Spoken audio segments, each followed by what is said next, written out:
Hey guys, I'm back with another astrology video, and in this one I want to talk about some of the most artistic and or musical placements that you can find in astrology. So this is not a full list. I'm sure there's things that I haven't even thought of, and there's other things that can come into play. But these are some of the aspects that I would consider, some of the aspects and placements that I would consider to be indicative of somebody with some kind of potential for really musical or artistic personalities, or like really a tendency towards being artistic, creative, musical, and so on. So I'm going to go through them. So the first one I would talk about is Venus in the first house, um, or conjunct the Ascendant, which has a similar effect. So Venus is one of the planets most associated with beauty, with creativity, with artistic expression. It can even come across in the way that we style ourselves, like our clothes or our hair, or just our personal expression in like a beautiful, creative, artistic way. And so if you have that in the first, if you have Venus in the first house or conjunct the Ascendant, that can really show that part of your sense of self has to do with being an artistic or creative person. That can be one of the manifestations. I've said this so many times that there's a lot of different ways that placements and aspects can show up and can manifest practically in the person's life or personality. But one of the ways that is quite common for Venus in the first house to manifest itself is that the person is artistic or creative or musical, maybe has a lovely singing voice, things like that. So definitely one. Next one I want to talk about is also Venus. So Venus in the fifth house. So fifth house is the house of self-expression and creativity and fun, among others. So it's the house associated with Leo. If Aries is the sign that it has to do with the self in its most pure, primal form, then Leo and the fifth house has to do with the expression of that self in a creative way. So what can I bring to the table? What can I bring to society that is beautiful and that is interesting and that is intriguing and that people will be drawn to me because of this thing? That's what Leo and the fifth house has to do with. So having Venus in the fifth house, I would consider that an artistic placement. Somebody who has the potential to perform. I suspect a lot of performers have Venus in the fifth house. I'm sure it's not uncommon for a performer or an artist to have Venus in the fifth house. I might make another video in the future bringing some examples of artists and creative people who are known in the public eye who have some of these aspects or these placements. But I don't want to make this video too long, so I'm not going to go through a whole list of people. But yeah, Venus in the fifth house, creative, artistic, involved in self-expression, theatrical, definitely has potential for being a performer.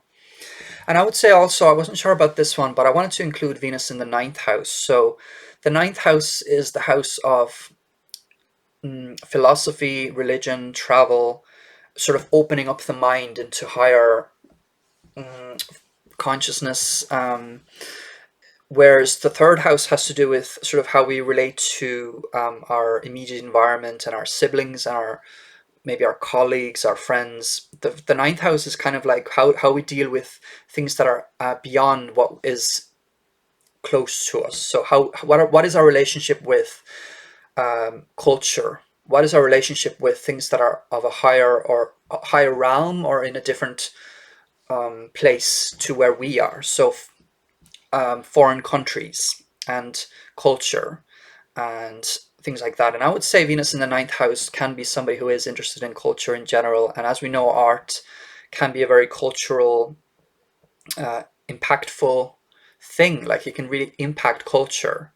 And so I think somebody with Venus in the ninth house, I would consider that person, like one of the manifestations of that can be that that person can be somebody who is interested in visiting art galleries and museums and getting to know things and opening up their mind to things that in an artistic way. So they might look at a piece of artwork or create a piece of artwork, and that brings them to some higher realm, or they open up their mind through going to art galleries and or creating art. I want to talk about Neptune in the first house next, so, or conjunct the ascendant. So Neptune in the first house or conjunct the ascendant can make for a very creative individual, somebody who is very, can be sort of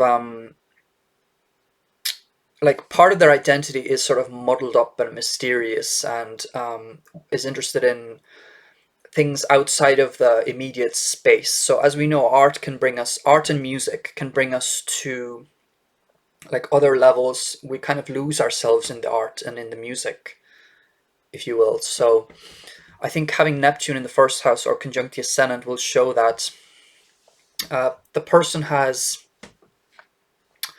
the kind of personality, or there's a part of them that is in touch with things that are not of this earth, that are not of this world, almost, that are on a different level, different consciousness, different levels.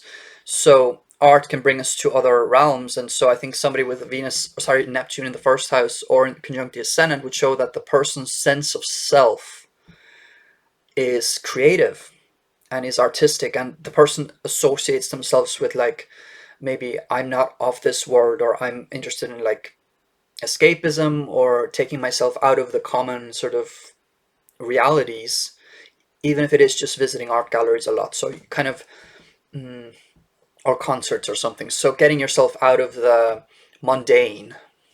I think Neptune in the first house or conjunct the ascendant is sort of not so interested in the mundane. It's a part of us that is interested in different expressions of life and reality. It's like it's somewhere out there, and so I think this person would kind of be in touch with things that are not of the mundane reality. Also, sticking with Neptune in the fifth house. Again, the fifth house has to do with creative expression, self-expression, fun, entertainment, theater, and Neptune is very theatrical. It's the kind of like putting on a mask. It's entertainment through going to different realms, if that makes sense. So I think Neptune in the fifth is somebody who is really able to entertain people by becoming another character. Neptune is very fluid. It's not like so practical. It's more idealistic. It's more dreamy. It's more theatrical. And so in the fifth house, in a way, that's a good match, because Neptune in the fifth house, which it would indicate that the person can entertain people and be fun through playing characters. Maybe it's a good actor. Maybe they're into theater. I think that is indicative. Neptune, the fifth house, can be indicative of that. Somebody who is theatrical in their self-expression and is kind of mystical and dreamy in their self-expression. So there's that. Next, I want to talk about Venus-Neptune aspects. So I would say it's not limited to any aspect, but I would focus on the conjunction, the sextile, or the trine. But I want to stress that it's not limited to these. So if you have Venus square Neptune, that can be indicative of somebody with potential for artistic expression as well. But it's just maybe there's more of a conflict, hidden kind of inner conflict related to being artistic, like some kind of, maybe it's harder to get there. Maybe it's harder to start expressing yourself in that way because it's a square. But with the conjunction, the sextile, or the trine, the person is interested in beauty, interested in things that are harmonious. So I have Venus trine Neptune. I very much relate to this idea of, I like art, and I like just creative expression, and I like the kind of things that take me out of the ordinary again. So Venus is very artistic, Neptune is very dreamy, very theatrical, and so if you put them in a conjunction or a sextile or a trine, they're working in a way that is sort of harmonious, and they make the person have an artistic temperament, I think, and there's a side of them that is able to really appreciate different forms of art and music. It's a very musical aspect, I would say, as well. Yeah. Similarly, I would say Venus-Uranus aspects, especially the conjunction, the trine, or the sextile, can make the person, can be indicative of the person being sort of interesting and like intriguing. There's something electric about the person. So I wasn't sure whether to include this at first because it doesn't necessarily scream artistic, but I would say Venus-Uranus aspects definitely are indicative of a creative persona or personality, like somebody who maybe has funky hairstyles or funky clothes, or there's something intriguing, something individualistic about the way that they express themselves artistically. So it can be people that are very inspiring for others because of their electric kind of mysterious and kind of just intriguing and individualistic way of expressing themselves, and that can express itself in being an artist or an artistic person. So next, let's talk about Sun-Venus aspects. So I would say especially the conjunction. So Sun-Venus aspects, again, the sense of self and self-expression, which is Sun, is very much tied to creating something, and art and beauty, which is Venus. So Sun is very creative, Venus can be very creative. So Sun Venus is aspects, especially the conjunction, again, can be very indicative of somebody whose self-expression and sense of self is tied into being an artistic person, or someone who's a creator, someone who is interested in making things and creating things.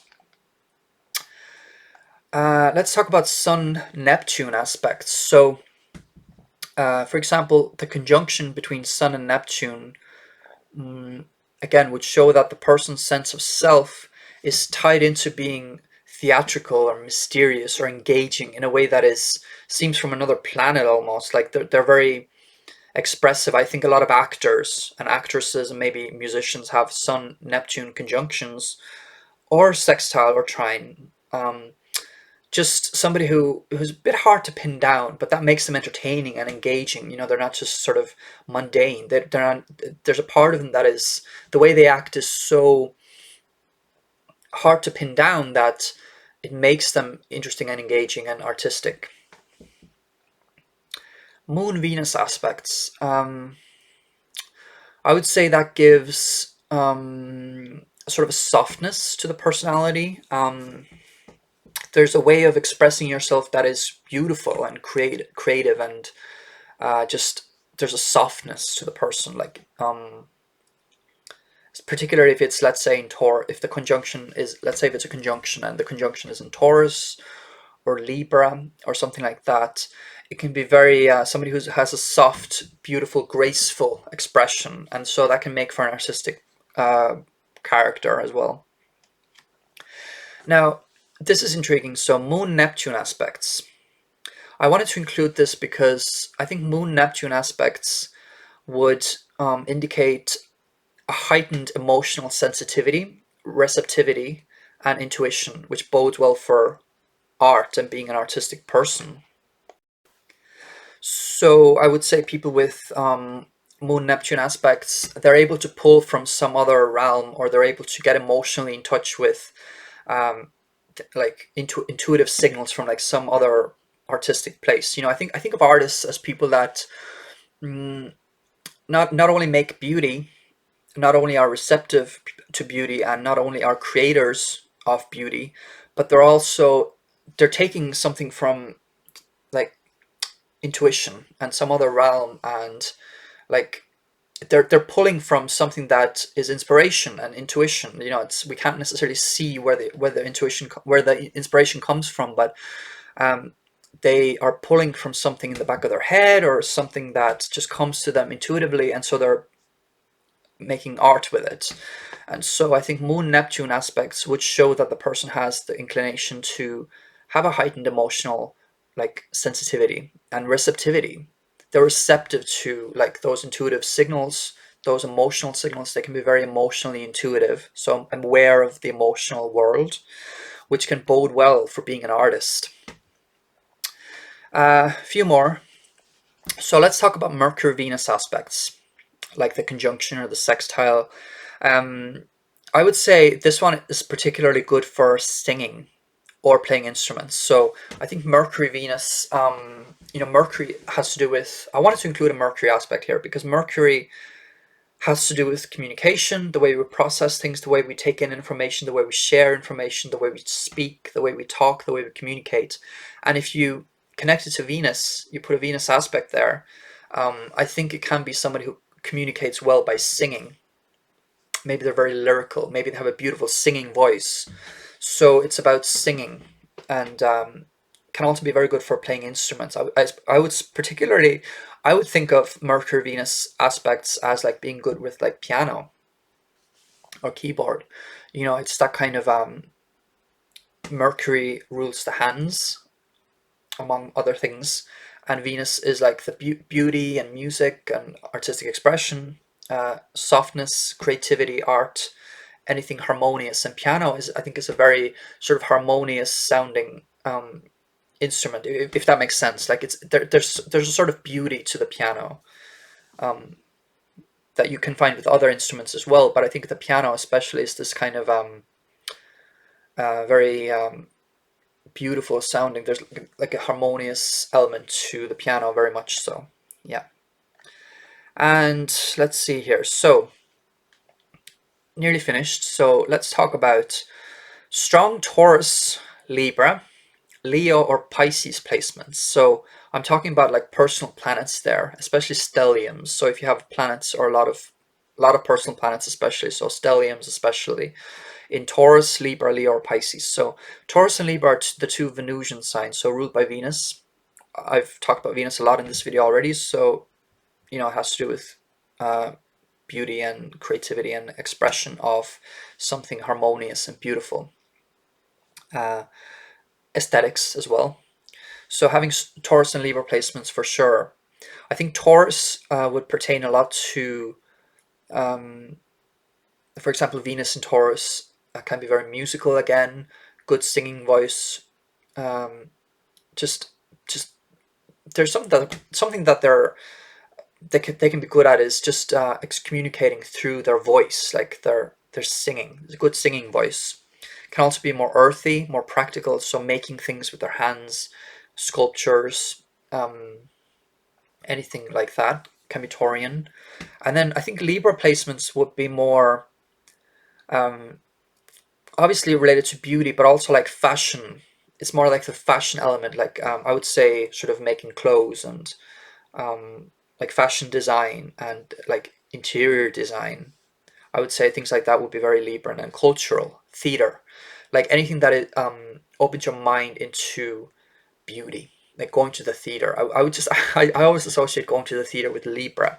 I don't know, my sister's a Libra, and she has Libra Sun, Mercury, and Ascendant, and she's just the sort of person that just you know, often goes to the theater, and she is an artist as well. Like she paints and draws and things like that. So just contributing to culture by art, through art, and being interested in communication between people through art. Like Libra is very one-on-one partnerships. So what can I get from the artist that I can associate with my own life, or what can I give to another person that we can communicate through my art, let's say. And Leo placements, I nearly forgot about this, but this is important because Leo placements can have to do with performance, self-expression, like who am I, which is like Aries actually, but like who am I? And Leo, if Aries is who am I, Leo is what can I give? What can I express that's beautiful and interesting for people? How can I self-express? So Leo has to do with performance, self-expression, and theater. Very engaging. Can be, you know, a lot of actors have Leo placements. I think Leo is associated just with like being a presence in on stage, like it's performing. I would associate Leo with like the proud actor, you know, standing on stage or in a movie that is creating something through just everything to do with themselves. Like they're very, very expressive.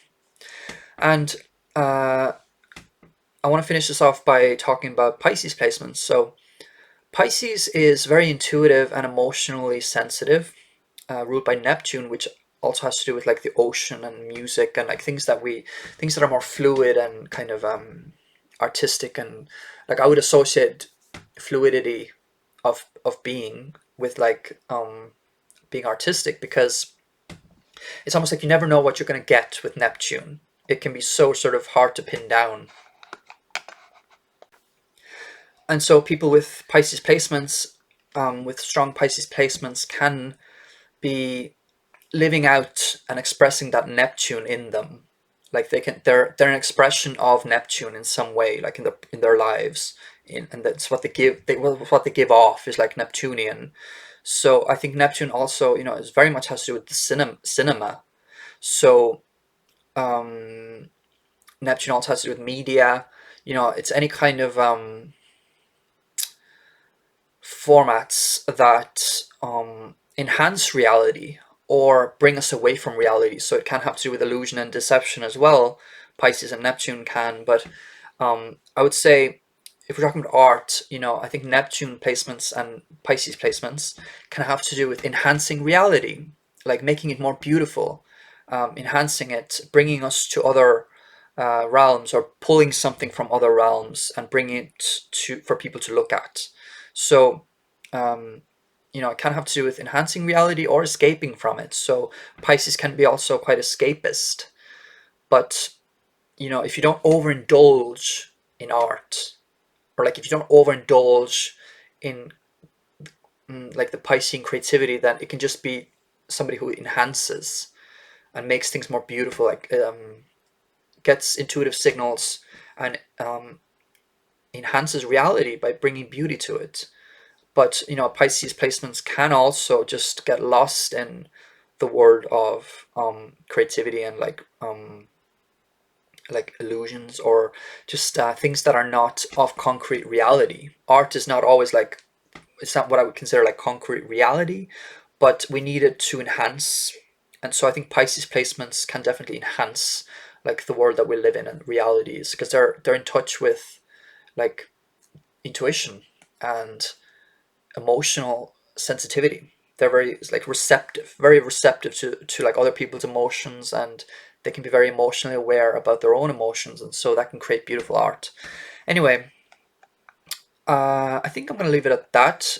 These are the main ones that I thought of. Well, these are all the ones that I thought of. I'm sure there's more. Like I said, there's so many other placements that can come into play. Like even like Jupiter in the fifth house can be very expressive as well. There's other things that can come into play, but I just wanted to give some kind of overview of some of the most artistic and musical placements that I would think of, and what makes them artistic and musical. And if you see these, and if you see a lot of these, especially in somebody's chart, that can indicate that they probably have the potential to tap into a lot of artistic, creative, and musical potentials. So, thank you so much for watching. And if you want more content from me, you know what to do. Subscribe, and leave a thumbs up if you like this video. Leave a comment if you relate to any of these if you have any of these placements and you're artistic. I especially would be interested in hearing from artists who have these placements. So thank you so much. Bye.